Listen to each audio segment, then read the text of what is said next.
what I wanted to share with you this morning before we meditate is the kinds of reflections I've had for a long time about healing, what healing is.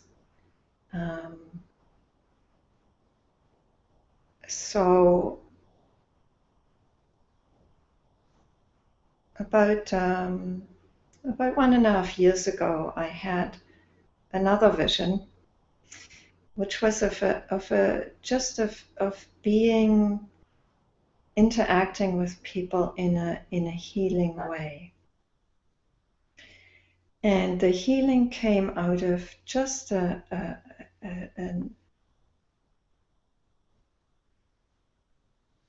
all-encompassing love that was there, and it was wanting to express itself that way. And so the form that took was a research project that I did, because it just felt a bit way out for me to be doing this, and I didn't know how it could be done. And so I just put the news out to people that there was this new healing modality that had come to me, and that I wanted to do a research project on it. And so I did. I called it Heart of Love Healing. And I basically just did a lot of what I was already doing, counseling and energy work. But what was new was that it wasn't me who was doing it. It was,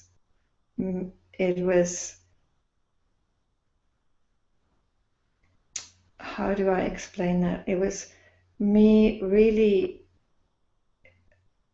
allowing myself to let go into this love, and allowing the love to do whatever it was going to do. So there was a shift of focus from me to not me. That was quite significant, and that really shifted the way that I was doing things. And so this research project allowed me to actually be experimenting with this. And I was very open with people. I told them, this is a vision that I've had. I've not practiced this. It'll just be what it'll be. And I was finding a way of doing this as I was going along. And the results were very good, and you can read, if you're interested in that, there is a website. I seem to have a knack for creating websites. So there's a website that's called heartoflovehealing.net. You also find the link to that website on my gracebubeck.com website. And on that website, you will find, the report from the research project, and, feedback that I got from people. And the upshot of this research project was really that I reflected a lot on what healing was, and where it came from, and what is it that's healing? What is it that's healing? And the vision that I'd had was that it was love that was healing.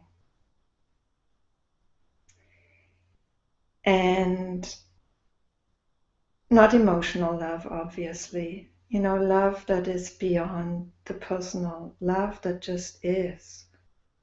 And for some reason, that love just kept being there here in this person. And it had kind of manifested that way as part of my own healing journey with cancer. The result of that healing, or the one of the challenges of that healing journey, was not be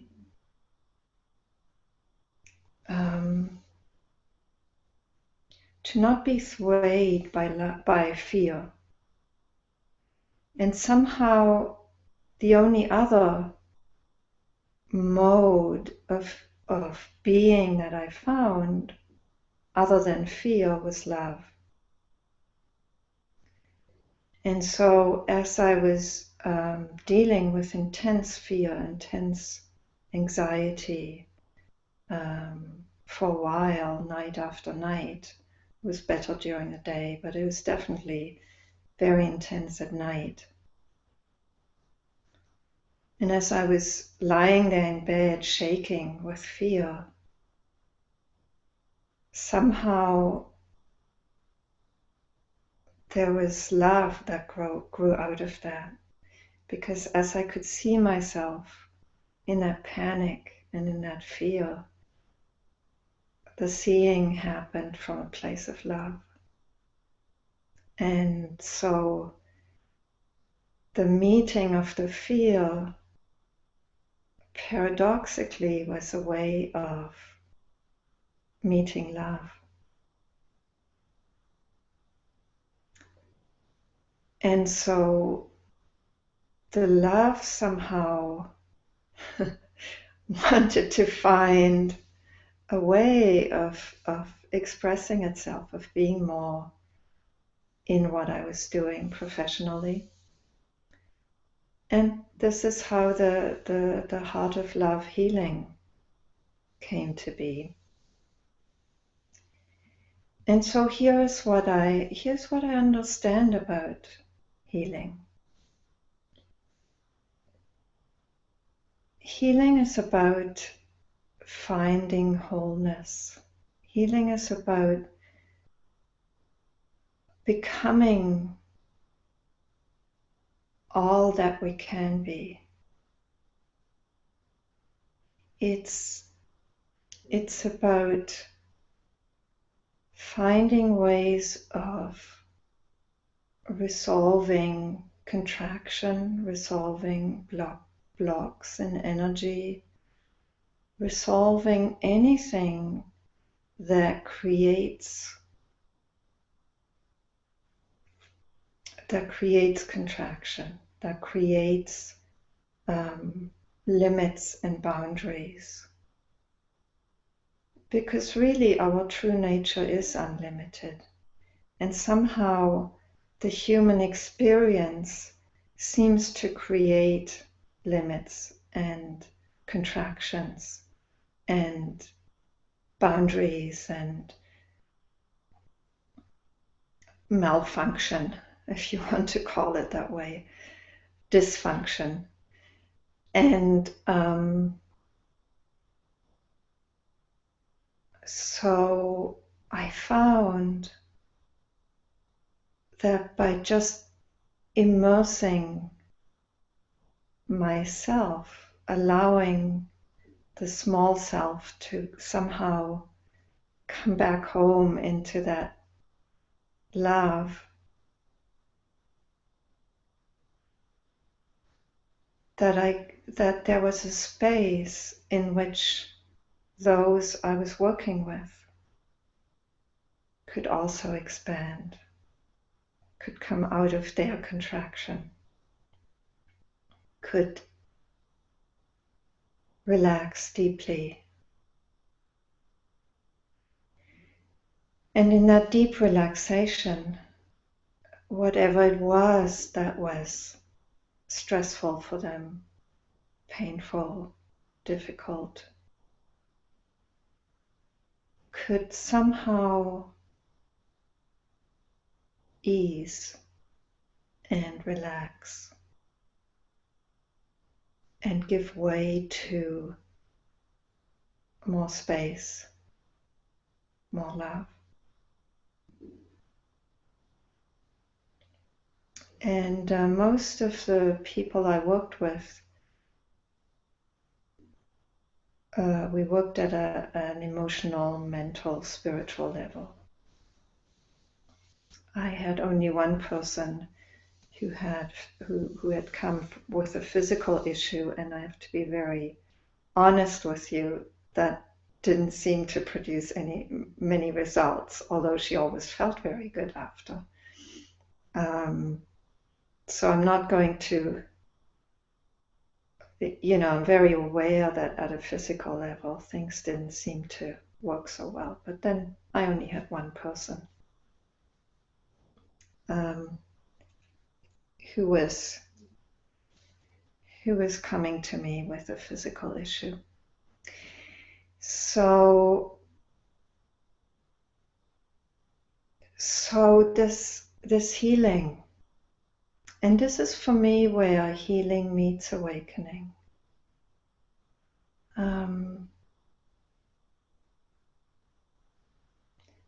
When we awaken, when we have moments of waking out of this smallness, waking up out of the smallness that we know, that we think we are. And I think it's really important to realize, that would be my suggestion, that awakening is not a big thing. It's not this huge experience. And for some it is, and for others it's just smaller experiences of waking up, of letting go of smallness, letting go of constriction, of limitation, of contraction, and having glimpses of the spaciousness, the stillness, having glimpses of the unlimited potential.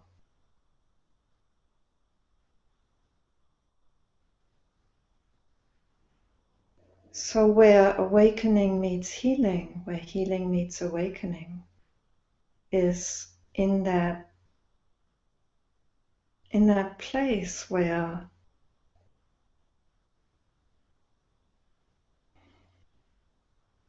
let me take a moment to just reflect on that.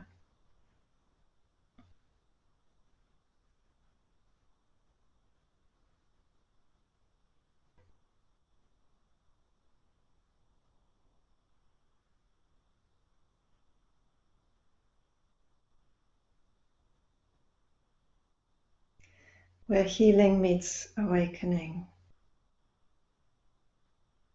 is in that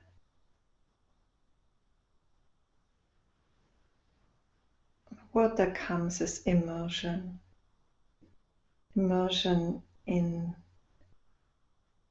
into that limitless love. You could say the ocean of love.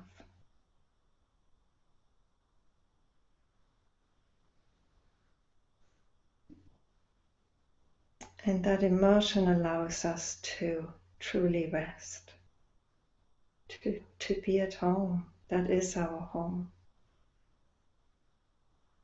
Our home is that love, and in that love, everything can heal.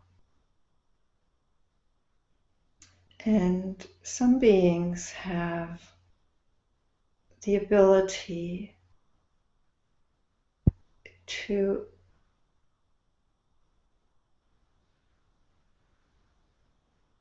transmit healing, to be conduits for healing, also in a very physical way. I'm thinking of John of God, for example, or traditionally many saints. That love manifests as it will through people, through beings. um, Jesus, beautiful, beautiful example of love manifesting so powerfully in at all levels, physical, mental, emotional, spiritual.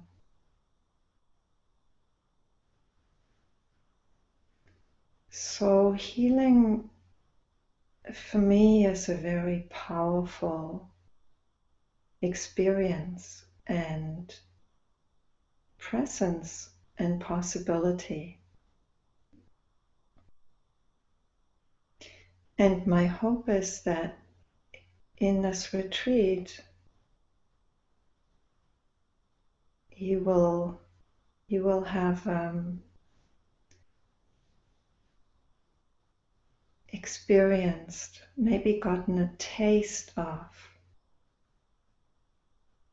healing for yourself, of coming home, a taste of what it can be like to really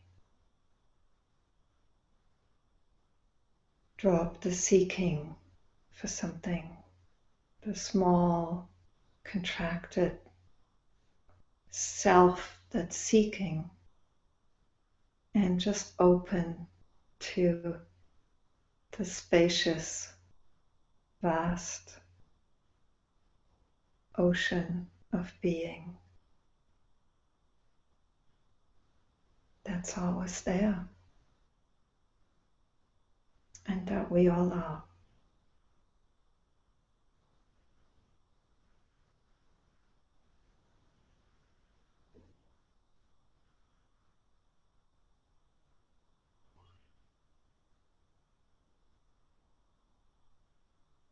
And to find peace in that. And in that peace, so much that's painful just falls away, or just comes to have a different place.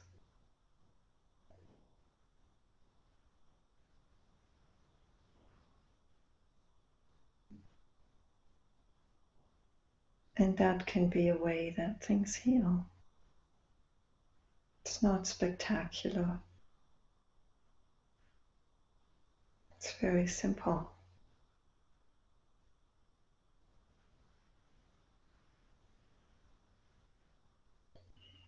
And maybe I'll just add one thing about chronic illness, because chronic illness can be very tough to deal with. And my own experience with people, with working with people with chronic illness, is that there's this, that of course they want to be well, they want to get well. And there can be a very desperate search for healing.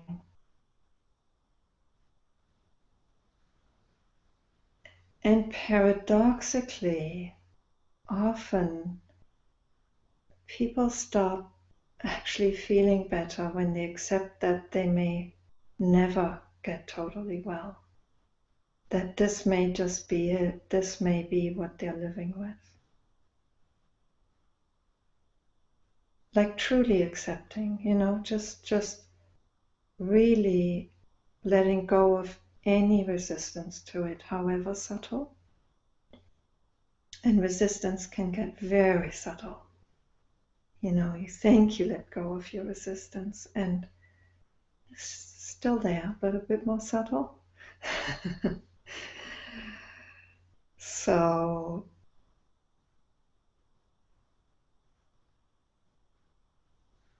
illness or difficulty, personal problems, emotional stuff can be huge teachers. And when you allow the teaching, everything takes you home. Everything takes you into that relaxation of being, into stillness.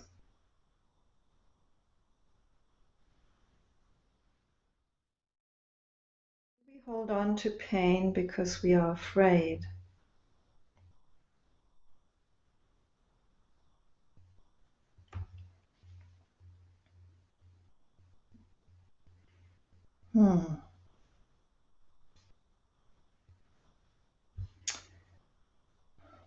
It's an interesting question, Anouk.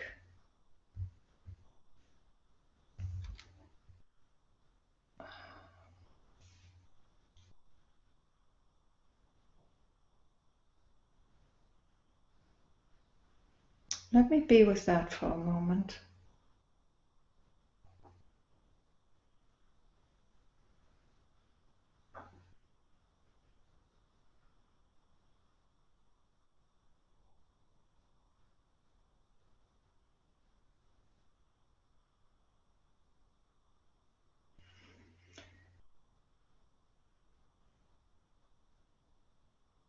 You know, for sure we hold on to the small self, to who we think we are, because it's what we know.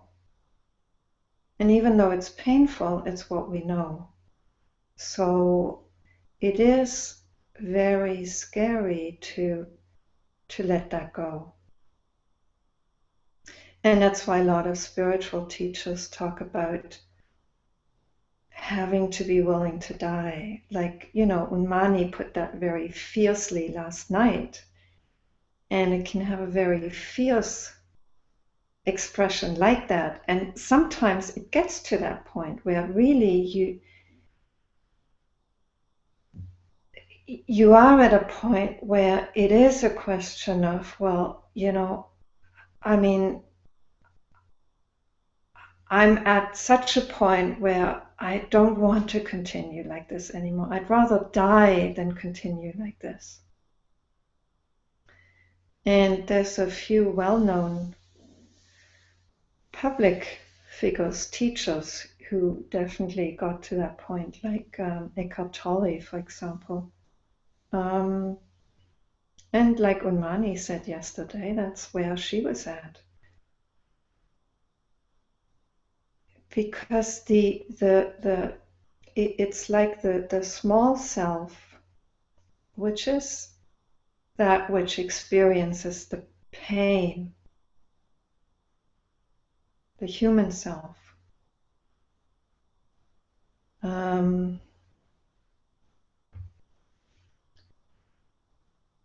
The small self is held together by fear. It's like it's too much of a risk to go beyond what we know and what we're used to. And because we're afraid of that, we don't do it.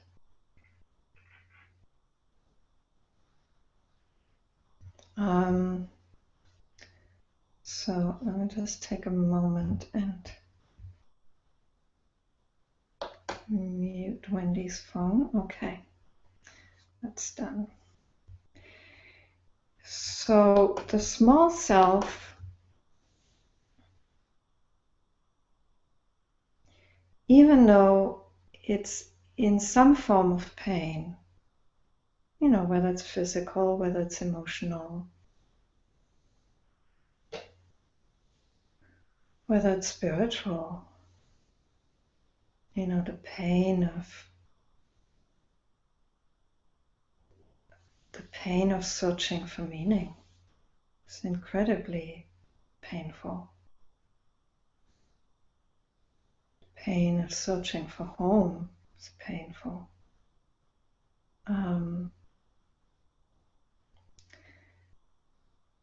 so even though that experience is so painful, it's what we know. It's what we know. And, in some ways, we even thrive on that drama. Like I remember,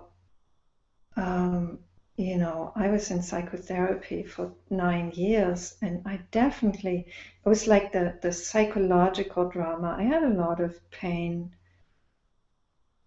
that was there in my life, emotional pain, and I spent years in psychotherapy just crying. I had no idea what this was all about, and in some ways it felt like I'd kind of been born into pain. That's what it felt like. Um, and yet that felt alive, the drama of the pain. It's like that's what made me come alive, because other than that, I was numb. I was not feeling very much.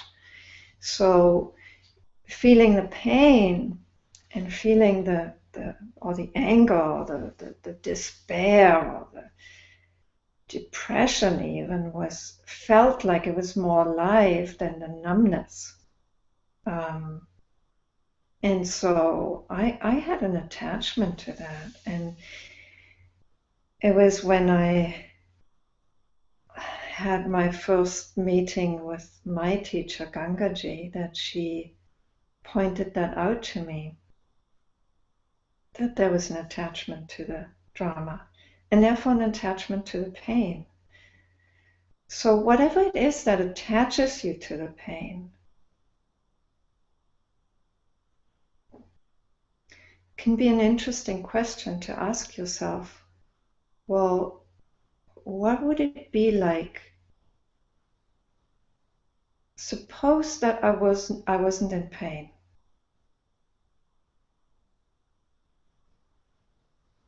Suppose that weren't part of my life. You think you actually want that. But if you imagine it, it might be that your life could maybe feel very empty without it. That somehow something that you're so used to would be missing. And so there is an attachment to it, you see? So when you inquire into that, what's my attachment to pain?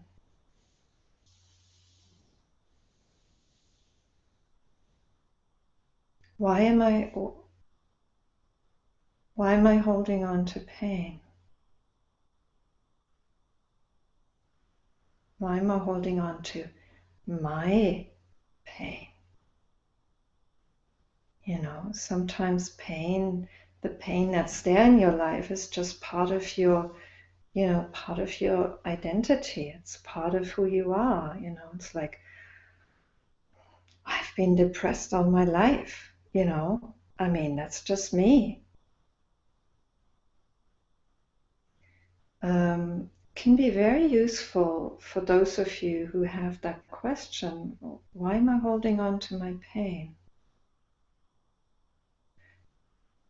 To do an exercise that just consists of asking yourself that question as a repeating question.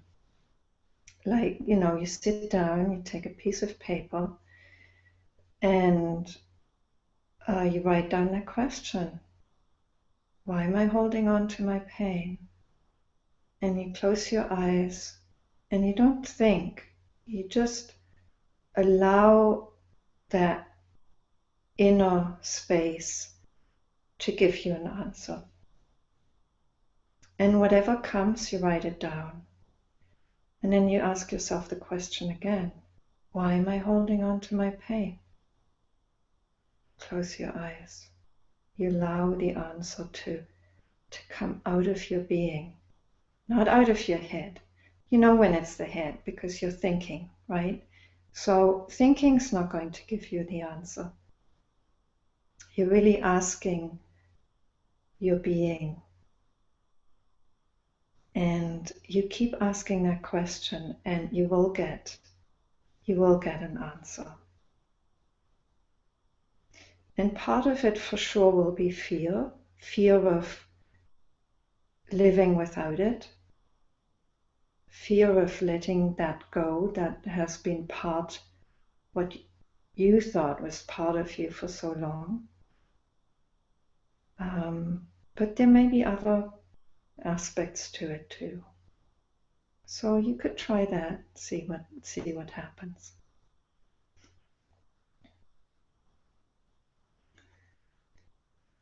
So I'm just going to see whether there any other comments or questions.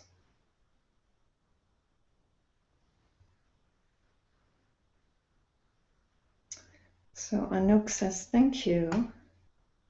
Maureen says, that is why surrender is so difficult. The unknown looms so large. Yes.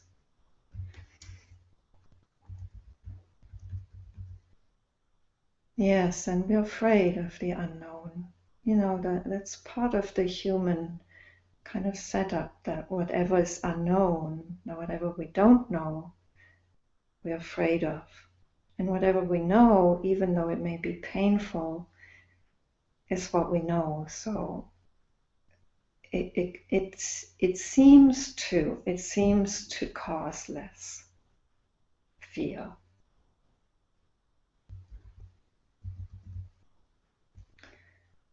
So Anneke says, I saw that too, as if I was part of existence by feeling, as if I was more alive even through pain. And Wendy says, I learned so much from chronic back pain for 20 years. Finally, I learned to treat it as a genuine message from the body and unconscious that was trying to help me, not hinder me. Yes, when there is pain in your life, thanks for adding that, Wendy. It can be interesting also to ask yourself another repeating question, which is, how is this pain helping me?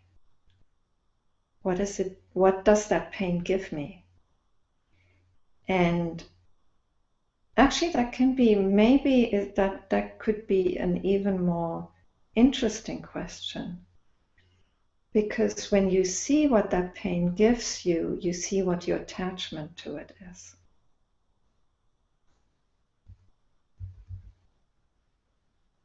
And Connie says, even pain can become a part of our identity. And Wendy comments on this. Absolutely, we come to think of it as mine and me. And Anneke says the same with seeking and spirituality, loving the expansion and resonance as a relief from contraction. Mine says it is dull and boring without it, nothing to do. Smile. Yes, absolutely. Drama is very interesting. It's extremely interesting, you know. It's very entertaining.